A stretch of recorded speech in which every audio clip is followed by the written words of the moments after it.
with what I was talking about yesterday. The siege of Jerusalem, what it caused the inhabitants of Jerusalem to go mad and start killing each other. And what I want to point out is Jehovah, our Father in heaven, remembers this, remembers what the Romans did to the Jews. But he has turned his back on Israel until the times of the Gentiles comes to an end. Now, I have proven this using right here in Luke 21. Concerning the Jews in Jerusalem, verse 24, and they will fall by the edge of the sword, and they did, and they shall be led away captive into all the Gentiles. That word means Gentiles. Gentiles right here. And be trodden down by the Gentiles until the times of the Gentiles is fulfilled. That means until the time of the Gentiles comes to an end. Is over. Is complete. And so he's going to wait until the time of the Gentiles comes to an end.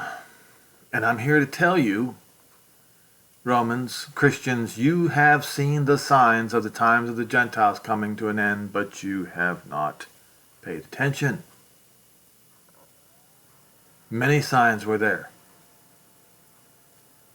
As I've said over and over and over again, when Israel became a state, immediately the Arabs began a war against them, and the Arabs were defeated by the new state of Israel. At that point in time, you Gentiles should have known that the time of the Gentiles coming to its end was on the horizon. You should have known this. Okay?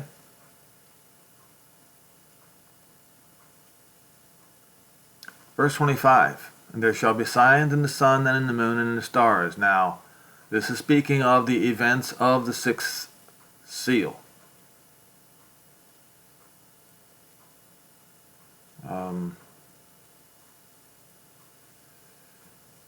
When you read the sixth seal, it says that the sun will turn dark and the moon into blood, and meteorites falling from the sky, but the first thing it mentions is a great earthquake. Okay?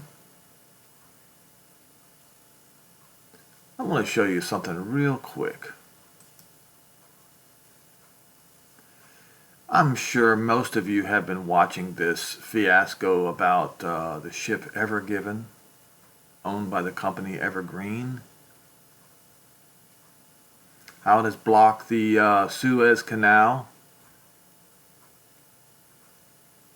for a week now, and they finally were able to pull one end of the ship loose, but that was the easiest part.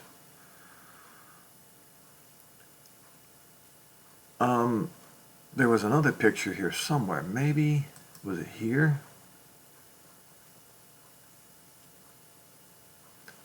What I want to go ahead and do and read something here. It says how much the blockage costs. About 12% of global trade and around 1 million barrels of oil and roughly 8% of liquefied natural gas pass through the canal each day.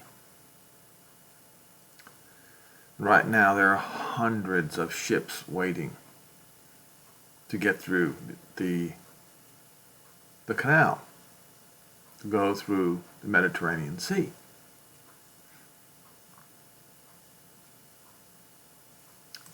I want to show you this picture. I hope you can see it. Maybe there's a better picture right here. This is an aerial view of the Suez Canal in Egypt taken from a commercial flight on March 27th. I guess that would have been the day before yesterday. This is how packed they are. Trying to get in through the Suez Canal,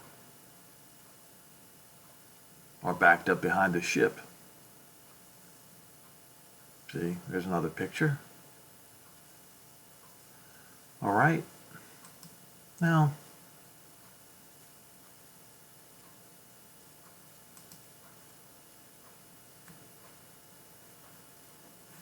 upon the earth distress upon the Gentiles. Why? Because there was distress upon the people of Jerusalem, distress in the land, in the Eretz.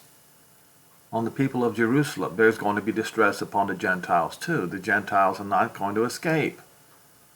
Distress upon the Gentiles. What kind of distress will be upon the Gentiles? As I pointed out over and over and over again months ago, the word sunoke has a root in suneko.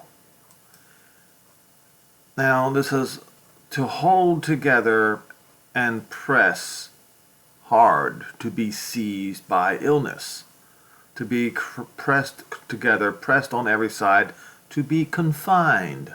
In other words, you cannot move.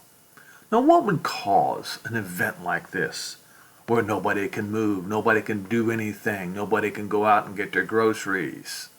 Well, if you go to, I'll go ahead and get rid of these two, and if you were to go to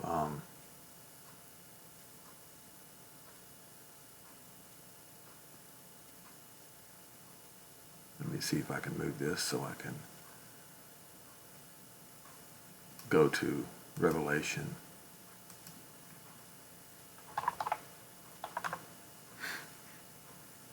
Go to the sixth seal.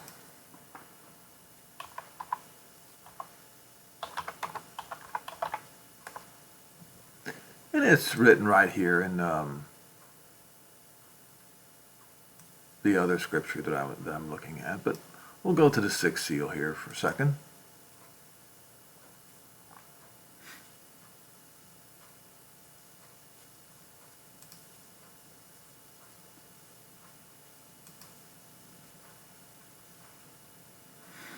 And I beheld, and he opened the sixth seal, and lo, there became a great earthquake. That's the very first thing. What happens with earthquakes? Tsunamis. The giant tsunamis, if it's a biblical earthquake. If it's a biblical earthquake, giant tsunamis. And the sun became black as sackcloth of hair, and the moon became as blood, and the stars fell from the sky unto the earth. That would be meteorites, even as a fig tree casts her untimely figs when she is shaken of a mighty wind. All right, now we'll go back to this right here, Suneko, and we'll go back to the scripture where it came from. And it says this: the sign and the sun and the moon and the stars, and upon the earth, Suneko, or Sunoke, on the Gentiles with perplexity. Why are the seas and waves roaring? Because of the great earthquake. Can you imagine what would happen to the world if suddenly it was a monstrous earthquake in the Middle East or in the Mediterranean Sea, which obviously will cause tsunamis in the Mediterranean Sea and probably the Red Sea too. Now, folks, there was a tsunami in the Red Sea in the year 1068 on the Roman calendar. Believe it or not. Can you imagine what would happen if all these ships were sunk by a great earthquake and a giant tsunami? You would suddenly have shortages of food, oil, gas, propane gas, every commodity you could think of, there would suddenly be a shortage. And if it was so bad, men's hearts failing, they passing out for fear and for looking after those things which are coming upon the earth, because the powers of the sky shall be shaken. Can you imagine the magnitude? Now, remember what I keep saying, I'm going to insist on this. This is because of what was done to the Jews in Jerusalem. It is tit for tat.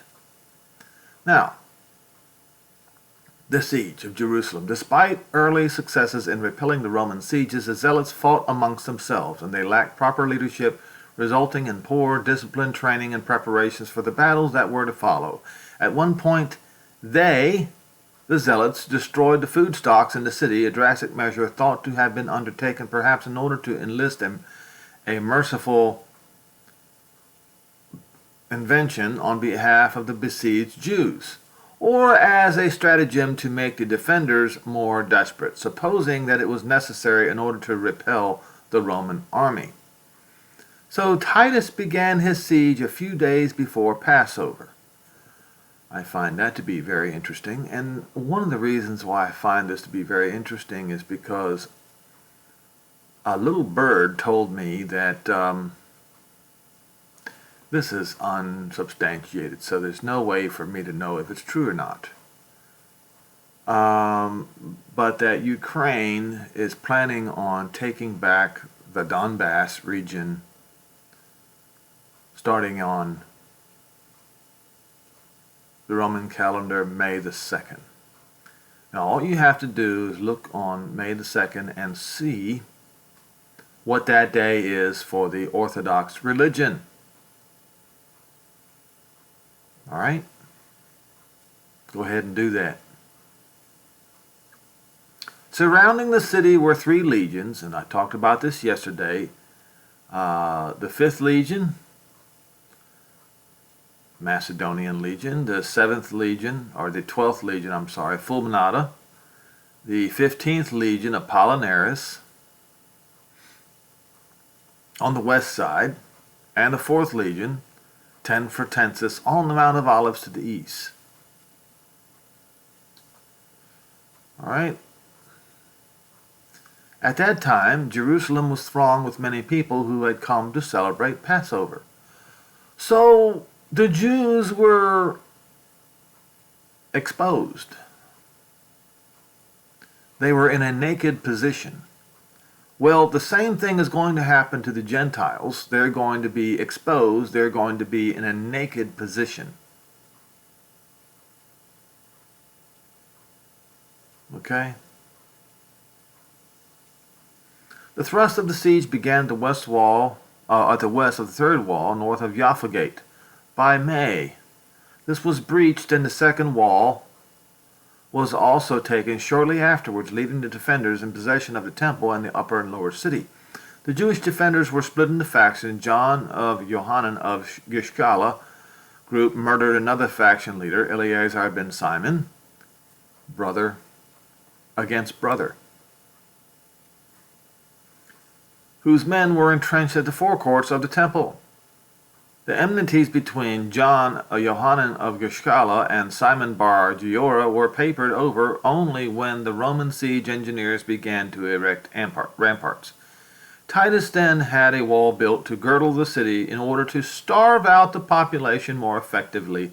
After several attempts to breach or scale the walls of the fortress of Antonia, the Romans finally launched a secret attack.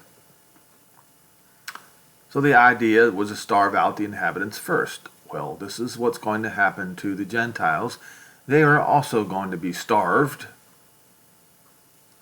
I'm telling you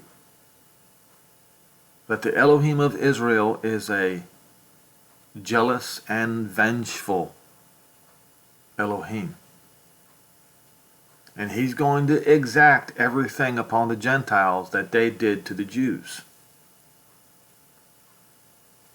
You Gentiles, you can sit there in your ivory towers and claim that you don't believe it's going to happen. I'm telling you, it is going to happen.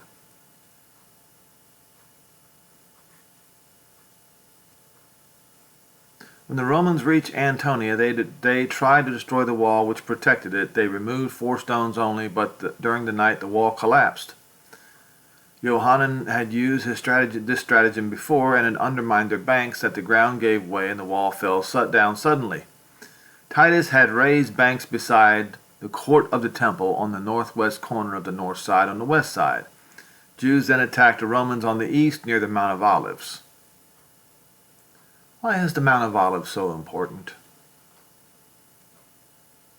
Why is Jehovah going to stand on the Mount of Olives?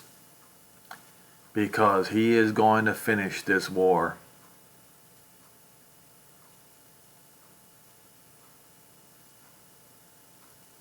And do destruction to the Gentiles for what they did to Jerusalem. But Titus drove them back to the valley. Zealots set northwest colonnade on fire, and Romans set on fire the next one. Jews also trapped some Roman soldiers when they wanted to climb over the wall. They had burned wood under the wall when Romans were trapped on it. Meanwhile, in the city, Jews starved, and some ate their own children.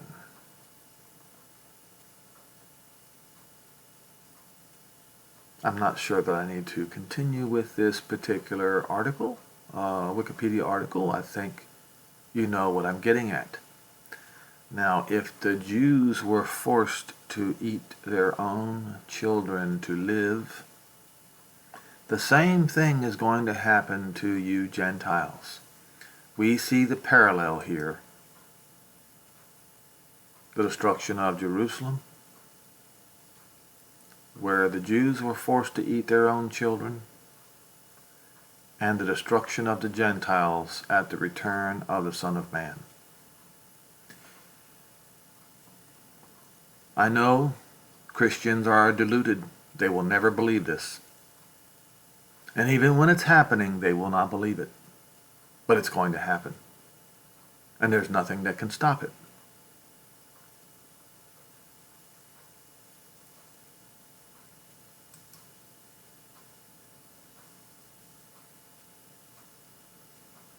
When shall this plague of Jehovah will come to, and smite the people, smite all the nations that have fought against Jerusalem? When is this plague going to come? Is it going to come before the Son of Man comes or after the Son of Man comes? Well, if you want my perfectly honest opinion, you should just be concerned that it will come, that it is coming. It says right here, and this is the reason why it's going to happen. This is the event right here from verse 12. And verse 13 is the reason why it's going to happen. Verse 12, and this shall be the plague wherewith Jehovah will smite the Gentiles that fought against Jerusalem. Back in now, any of the Gentile nations that fought against Jerusalem from 67 until now, all of them. Their flesh shall consume away while they stand in their feet, and their eyes shall consume away in their holes, and their tongue shall consume away in their mouth. And this is how it's going to be done, right here. Verse 13, and it shall come to pass that a great tumult from Jehovah shall be among them, and they will lay hold every one the hand of his neighbor, and his hand shall rise up against the hand of his neighbor. It'll be brother against brother, Gentile against Gentile, Gentile nation against Gentile nation, all killing each other. So, what we have going on today, as I keep saying, there's a ratcheting of tension between Gentile nations. I pointed out how this Russia-Ukraine situation kind of went down. The tension went down during the Trump administration, and the Trump administration promoted the Abraham Accords, bringing peace between the Arabs and the Israelis. And the first of the Abraham Accords was signed in, I believe it was January on the Roman calendar, just a few months ago. And as soon as Joe Biden takes office, he is suffering from old age symptoms. He is not able to carry out the duties of President of the United States. And if you take a look around, it's obvious that the military is in control. And now the ratcheting of tension between NATO and Russia over Ukraine is being ratcheted up real tightly to the point where you can see, if you just open your eyes and read more than just mainstream news, you have NATO bringing in tanks, military equipment over to the border with Ukraine, and also shipping military equipment into Ukraine through the Black Sea, on the west side of Crimea.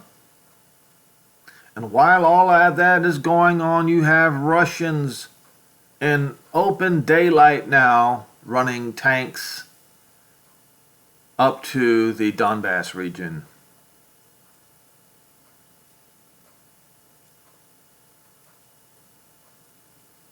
And somebody is saying that Ukraine, with NATO's backing, is planning on taking the Donbass region back on May 4th, on the day of their Orthodox Easter.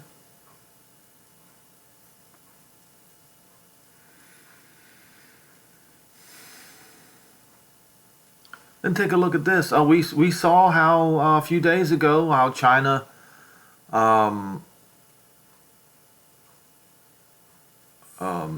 trespassed on Taiwan's airspace with 20 military planes just a few days ago. You can Google it up and look it for yourself. But take a look at this. Philippines. This is Reuters. Philippines says 220 Chinese militia vessels seen in disputed waters this month. The Philippines expressed concern about hundreds of Chinese military vessels it said was spotted this month in the disputed South China Sea, the latest example of tension in the crucial waterway. The Philippine Coast Guard reported that some 220 vessels believed to be manned by Chinese maritime militia personnel were seen moored in line in formation at a reef on March 7th, a cross-government task force said on late Saturday, they say.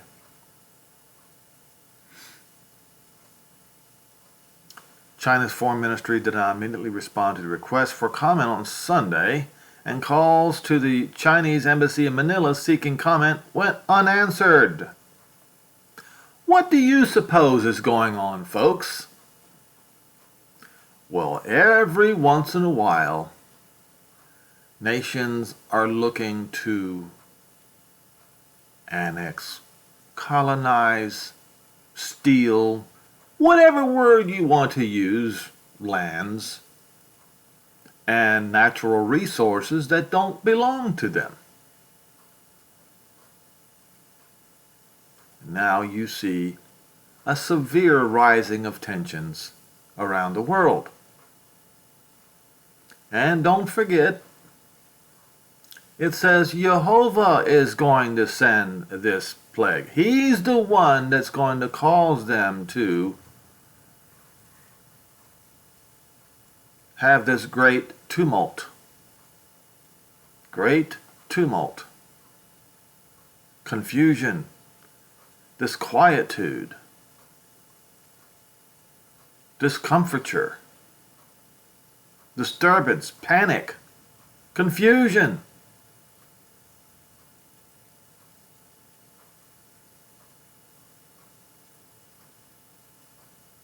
Second definition, discomfiture due to war.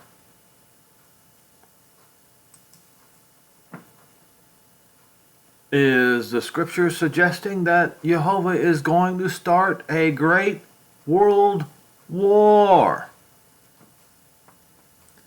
You read it and decide for yourself.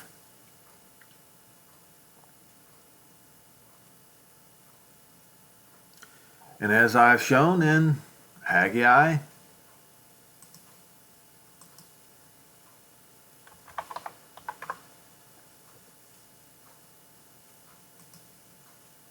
book of Haggai 2,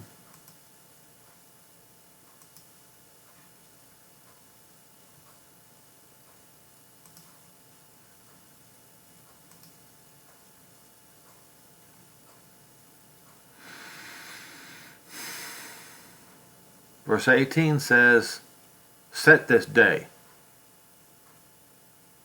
and above, from the 24th day of the 9th month, the day that the foundation of Jehovah's temple was laid, set it.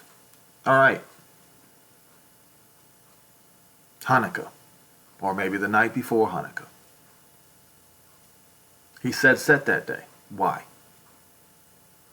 We saw, for the first time in history since Ishmael and Yitzhak got together to bury their father Abraham, that the Arabs and the Jews got together for Hanukkah candle lighting.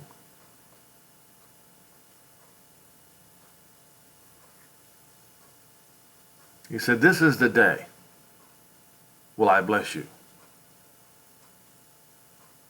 And again, the word of Jehovah came to Haggai in the 24th day of the month, very likely the 9th month, saying, speak to Zerubbabel, governor of Yehuda, saying, I will shake the heavens and the earth, and I will overthrow the throne of the kingdoms, and to destroy the strength of the kingdoms of the Gentiles, and I will overthrow the chariots and those that rided them, and the horses and their riders, the Sus and their riders, which means warplanes too, shall come down every one by the sword of his brother. In that day. What day? Well, it's not in that day. It just says that day. We're supposed to, every time Hanukkah comes, we need to take a look around and watch carefully and watch world events, because something could break loose. Well, we did have one event that occurred. The peace plan of the century morphed into the Abraham Accords, and that was the one event that Paul, or that looks like the one event that Paul warned us to watch. And when did it happen? Or when did the Arabs and the Israelis, what did they do on that day? They did something that has not occurred since Abraham's death, since Abraham's burial.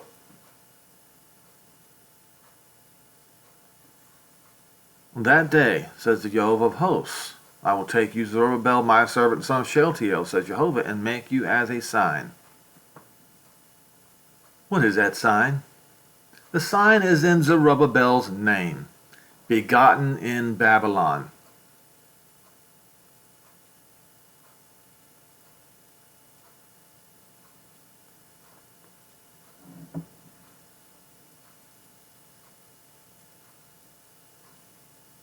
So if we start seeing World War take place right after a peace plan of the century being announced, and right after the Abraham Accords, and right after the Arabs and the Israelis lighting Hanukkah candles together,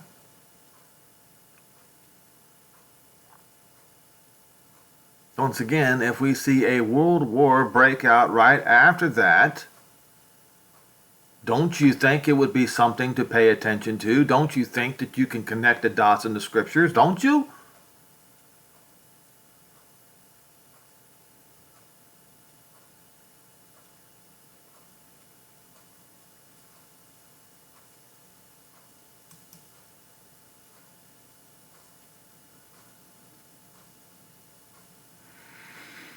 They still haven't ever given that ship loose yet. And with the pattern that that particular ship drove before it got stuck, makes you wonder. I'm not going to talk about that, but you can look it up yourself.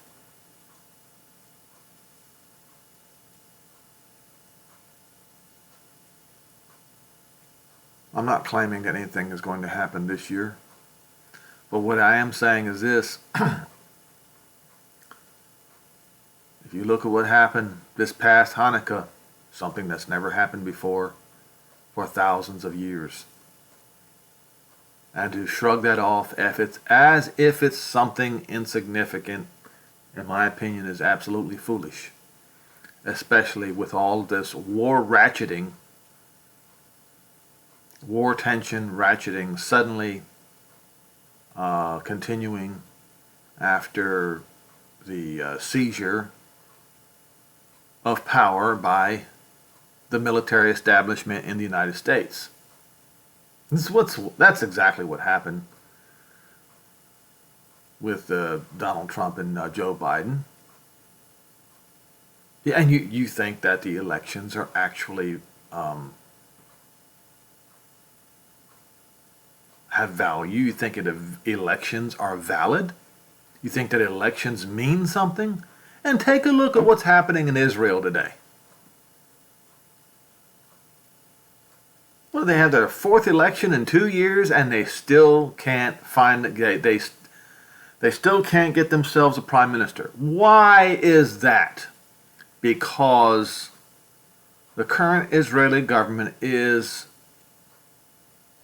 Roman in foundation. It is a democracy.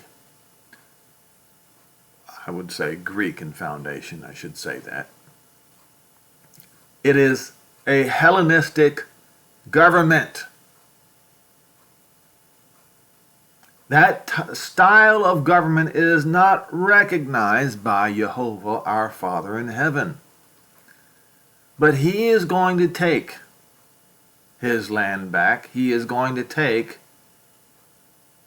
Mount Zion, Jerusalem back, and he's going to take the Kodesh back, the holy place, and he's going to take all of his people and bring them back.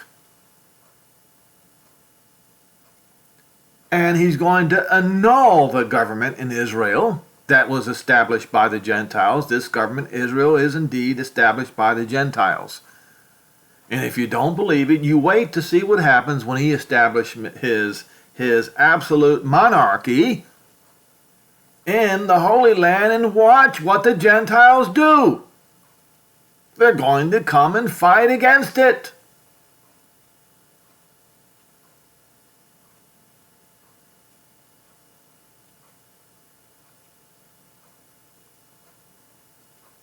Now, to those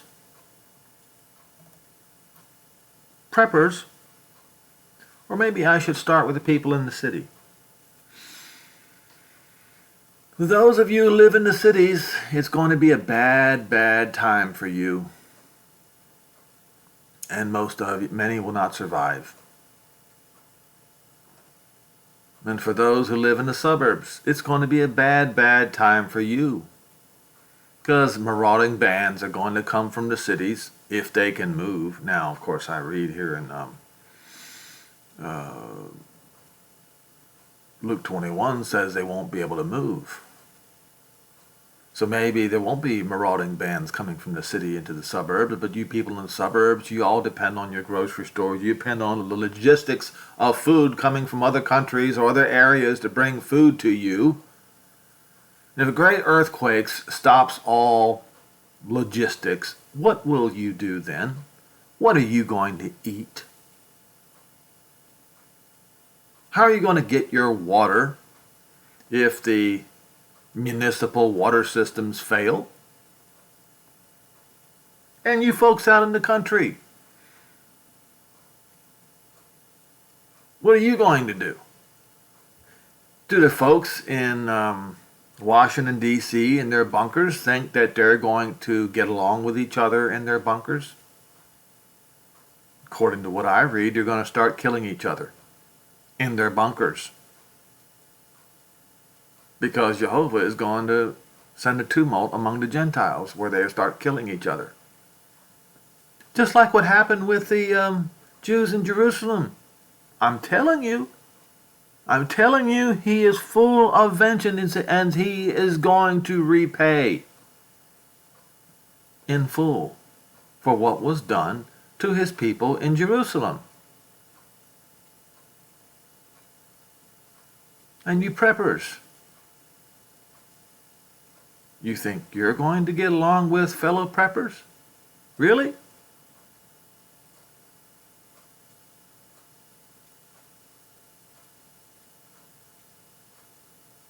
How long do you think you can live on your stockpile of food?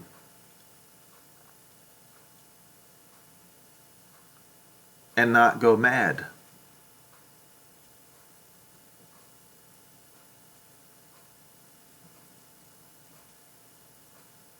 You know, there's an easy way to overcome this.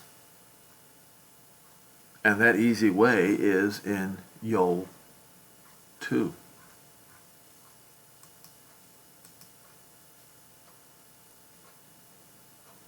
It's very simple, but you won't do it.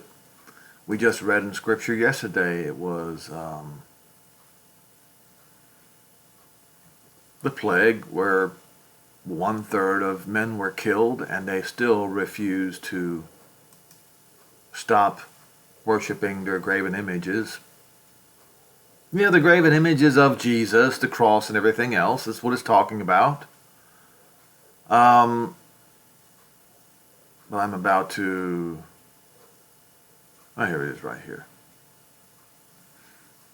Verse 32. Whoever shall proclaim the name of Jehovah. How hard is this to understand? Even a 5-year-old child could understand it. So why won't you? Why are you afraid to proclaim the name of Jehovah? Are you ashamed of that name? Are you afraid that your friends are not going to like you if you mention that name? Shall slip away. Shall be rescued.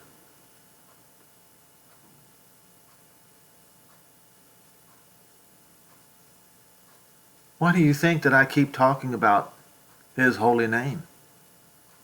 Because I want to be rescued.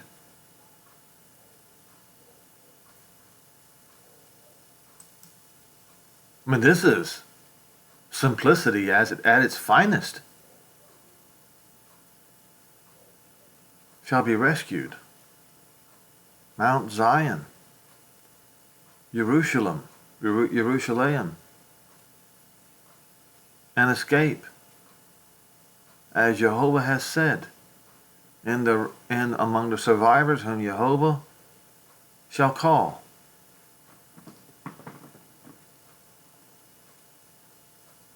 This is that day where the sun will turn into darkness and the moon into blood.